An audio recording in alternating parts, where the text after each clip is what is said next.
जय हिंद एवरीवन। अगर आप पूरे भारत में किसी भी राज्य से हो दोस्तों, अगर आप तैयारी कर रहे हो नर्सिंग असिस्टेंट की, तो ये वीडियो आप सभी के लिए बहुत ज़्यादा फ़ायदेमंद रहने वाली है।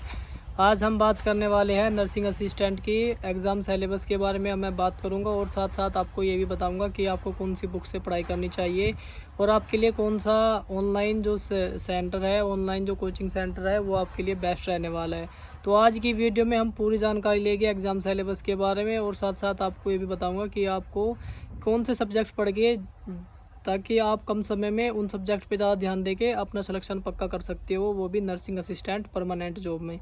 तो आपको क्या करना है, वीडियो देखनी है लास्ट तक और वीडियो को साथ साथ समझते हुए चलना है। अगर आपको वीडियो अच्छी लगती है तो वीडियो को अपने सभी दोस्तों में शेयर करना है, ताकि उन सभी भाइयों को भी पता चल सके कि आपको किस तरीके से नंबर इकट्ठे करनी है, किस तरीके से नंबर आपको बटोरने हैं और आपको अपना एक सीट जो है पक्की करनी है। तो पहले हम बात करने वाले हैं नर्सिंग असिस्टेंट की। जैसे कट ऑफ है भाई, थोड़ी कट ऑफ हाई लगती है नर्सिंग असिस्टेंट की। हाई लगने का कारण ये होता है क्योंकि इसकी जो वैकेंसी होती है वो बहुत ही कम आप सभी को देखने को मिलेगी, क्योंकि जो वैकेंसी है वो कम आती है। इतनी ज़्यादा वैकेंसी इसकी देखने को नहीं मिलेगी। ट्रेड्समैन की वैकेंसी भी कम होती है और नर्सिंग असिस्टेंट की भी वैकेंसी बहुत ही कम आती है। और साथ ही साथ जो वैकेंसी आती है ये वुमेन मिलिट्री पुलिस, इनकी वैकेंसी भी बहुत ही कम आती है। इसकी वैकेंसी जो देखी जाती है नर्सिंग असिस्टेंट की, किसी किसी में तो 5, 10, 15, 20, 25, और ARO के हिसाब से जैसे बड़ा ARO है उसमें फिर थोड़ी ज़्यादा वैकेंसी आपको 30, 35, 40 ऐसे देखने को मिल जाएगी। पर जहाँ पर आपकी पूरी जानकारी जैसे मैं आपको बता दूँ, इसकी वैकेंसी 50 से ज़्यादा, बहुत ही ऐसा कोई ARO होगा एक दो जिसमें 50 से ज़्यादा आपको वैकेंसी देखने को मिलेगी। वैसे इसकी वैकेंसी बहुत ही कम आती है। तो आपको इस चीज़ को ध्यान में रखते हुए अपनी तैयारी पर फोकस रखना होगा और अपनी तैयारी इस तरीके से आपको करनी होगी ताकि आप पहली बार में ही, पहले अटैम्प्ट में ही अपना एग्ज़ाम क्वालिफाई कर पाओ और लास्ट तक जो है आप फाइनल मेरिट तक बिल्कुल भी बाहर ना हो। तो आपको करना क्या है, जैसे आपको पता हूँ मैं, इसमें आपके 4 सब्जेक्ट आते हैं। पहले पे आपका बायोलॉजी 15 क्वेश्चन आते हैं, केमिस्ट्री से 15 क्वेश्चन पूछे जाते हैं। वहीं पे हम बात करें 10 क्वेश्चन आपके जीके से पूछे जाते हैं और 5 क्वेश्चन आपके इसमें भाई केमिस्ट्री से, और 5 क्वेश्चन आपके फिजिक्स से आती है और 5 क्वेश्चन आपसे आपके मैथ से पूछे जाते हैं। तो इस तरीके से आपका इसमें एग्ज़ाम सिलेबस इस तरीके से आपको होता है। तो आपको नंबर बटोरने कैसे, इकट्ठा कैसे करने हैं नंबर, तो ये बात आपको ध्यान देनी है। अगर आपकी साइंस अच्छी है तो भाई आपका सिलेक्शन कोई नहीं रोक सकता। फिर आपको करना क्या है, फिर सिर्फ आपको जीके पे ध्यान देना है। जीके, क्योंकि जीके मेन रोल निभाती है, क्योंकि 10 क्वेश्चन 40 नंबर, क्योंकि हर एक क्वेश्चन आपका 4 मार्क्स का एक क्वेश्चन होता है इसमें, और निगेटिव मार्किंग भी होती है इसमें, 1/4 की निगेटिव मार्किंग भी होती है। तो आपको क्या करना है, जैसे आपका साइंस सब्जेक्ट मेन सब्जेक्ट, अगर आप साइंस आपकी अच्छी है, जैसे बायो अच्छी है, केमिस्ट्री अच्छी है, तो फिर आप यह काम करो, आप है ना ओनली आप जीके पे फोकस करो। अगर आप जीके में अच्छा स्कोर कर पाओगे तो आपका 100% सिलेक्शन होगा, क्योंकि अगर आपकी साइंस भी अच्छी है तो फिर आपको कोई भी रोक नहीं सकता सिलेक्शन होने से। तो आपको इन चीज़ों का बिल्कुल ध्यान रखना है और सारी चीज़ों को नोट करते हुए चलना है। जो चीज़ मैं आपको बता रहा हूँ उन सारी चीज़ों को आपको फोकस करना है। और आपकी साइंस अगर अच्छी नहीं है, बाई चांस अगर आपकी साइंस अच्छी नहीं है और साइंस में आपका स्कोर अच्छा नहीं हो रहा है, आप प्रैक्टिस सेट लगा रहे हो, आपकी साइंस में स्कोर अच्छा नहीं बन रहा है, तो आपको क्या करना है, आपको सबसे पहले उन टॉपिक को नोट करना है जिन टॉपिक में आपके जो है, जिन टॉपिक में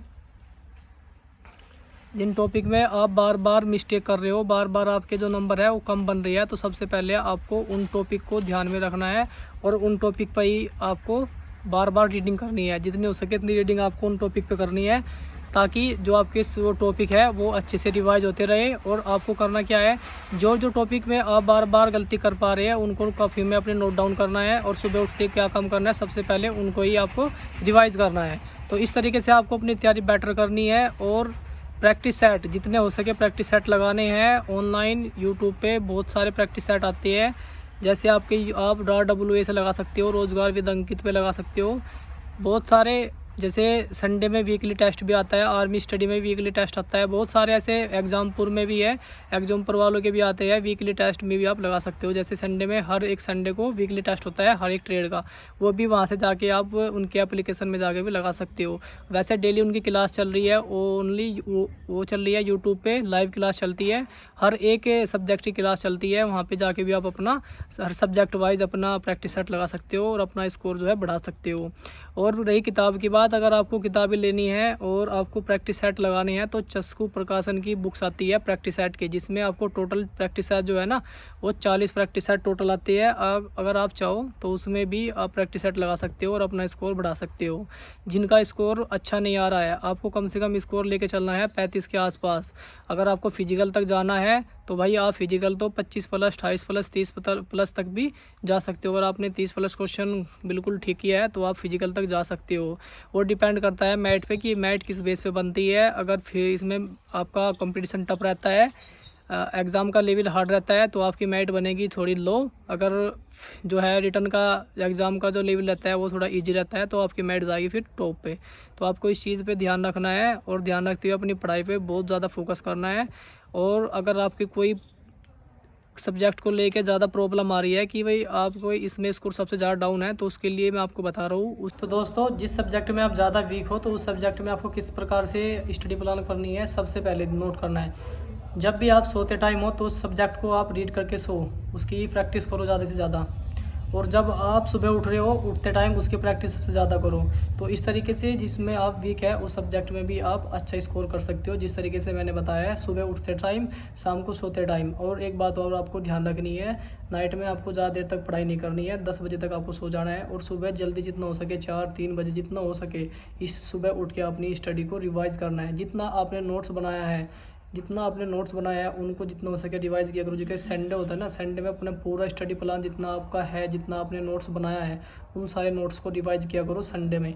और संडे में हर वीकली टेस्ट, जैसे मैंने आपको बताया हर चैनल में वीकली टेस्ट चलती है, तो वहाँ पे जाके आप अपना स्कोर भी बढ़ा सकते हो और अपना सेफ स्कोर भी देख सकते हो। आपका सेफ स्कोर कितना रहता है और आपकी प्रैक्टिस कैसे चल रही है, ये आपका अंदाज़ा भी लग जाता है। तो इस तरीके से आपको अपनी स्टडी प्लान पर ध्यान रखना है और अच्छे से अपनी मेहनत करनी है। जैसे मैंने बताया उस बुक से आप अपनी प्रैक्टिस सेट लगा सकते हो 40 प्लस, उसमें आपको प्रैक्टिस सेट देखने को मिलेंगे।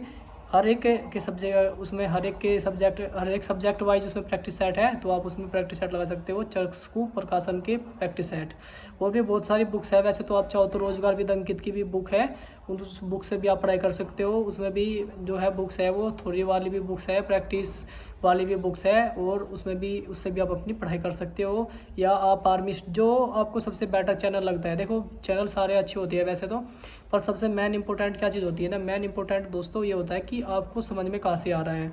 जो आपको बेटर समझ आ रहा है ना जिस चैनल से, तो आप उसी चैनल से पढ़ाई करो। मैं आपको ये नहीं बोलूँगा कि आप स्पेशल इसी चैनल से पढ़ाई करो, सारे चैनल अच्छे हैं, किसी चैनल से भी आप पढ़ाई कर सकते हो। सबसे मेन इंपॉर्टेंट ये चीज़ है, जो आपको अच्छे से समझा पा रहा है वो आपके लिए सबसे ज़्यादा बेस्ट है।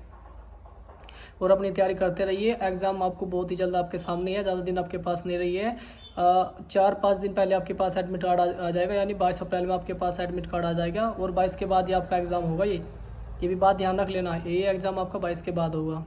और अपनी अच्छे से तैयारी करते रहिए। अगर कोई आपका डाउट है तो आप मुझे कमेंट कर सकते हो, वरना इंस्टा पे भी मैसेज कर सकते हो। इंस्टा फैमिली में भी आप ऐड हो सकते हो। और अगर आप बोलोगे तो आपके लिए कुछ सुविधा भी की जाएगी। जैसे आपका एग्ज़ाम पास आएगा तो आपके लिए कुछ इम्पोर्टेंट नोट्स, जो मेरे हैंड राइटिंग नोट्स है, वो मैं एक वीडियो बना के भी डाल दूंगा। आप उसको भी रिवाइज़ करते रहना। उनमें से आपको बहुत ज़्यादा क्वेश्चन देखने को मिलेंगे। जैसे बायोलॉजी के डाल दूंगा, केमिस्ट्री के डाल दूंगा और जीके के डाल दूंगा। ठीक है, उनको भी आप रिवाइज़ करके जाना, आपको उनसे बहुत ज़्यादा फ़ायदे मिलेगा। मैंने बहुत अच्छे से नोट्स बनाए हैं, बहुत मेहनत से बनाए हैं, और मेरे हैंड राइटिंग नोट्स है वो समझ में भी आ गया आपको। बट हैंड राइटिंग है, थोड़ा सा अच्छे से इतने क्लियर नहीं है, बट कोशिश ये रहेगी आपको मैं भेज दूंगा एग्ज़ाम से पहले, करीब 1 वीक पहले आपके पास मैं वो भेज दूंगा, ताकि आप उसको ताज़ा आपके रिवाइज रहेगा, माइंड में रहेगा, तो आप उसको भूलने के नहीं। तो मैं आपके लिए ये भी कुछ सोच रहा हूँ। और सारे भाई अपनी तैयारी करते रहिए। जिस भाई को नोट्स चाहिए तो नोट्स भी अवेलेबल है मेरे पास, वो भी आपको प्रोवाइड कर दूंगा। ओनली बिल्कुल फ्री में, कोई फीस नहीं है नोट्स की भाई, फ्री में नोट्स मिलेंगे सबको। एग्ज़ाम पास है, बस एग्ज़ाम क्वालिफाई करके आना है, एग्ज़ाम को फाड़ के आना है। अब की बार आपको फौजी बनना है, तो फौजी बनने से कोई नहीं रोकने का अब की बार। तो अपनी मेहनत करते रहिए, जैसे बता अपनी प्रैक्टिस ज़्यादा से ज़्यादा, और जितना आपने पढ़ लिया उसको रिवाइज करने पे अब ज़्यादा ध्यान देना है। और एक नेक्स्ट वीडियो आएगी, उसमें आपको मैं 20 दिन की स्टडी प्लान के बारे में समझाऊंगा, किस तरीके से आपको मेंटेन करनी है हर सब्जेक्ट को, और किस तरीके से आपको स्टडी करनी है, दिन में कितने घंटे पढ़ना है, कौन सा सब्जेक्ट कितने टाइम पढ़ना है, और सबसे पहले आपको सुबह उठते कौन सा सब्जेक्ट ज़्यादा पढ़ना है, इस तरीके से। तो आज की वीडियो में इतना ही, और मिलते हैं नेक्स्ट वीडियो में। तब तक के लिए जय हिंद, जय भारत।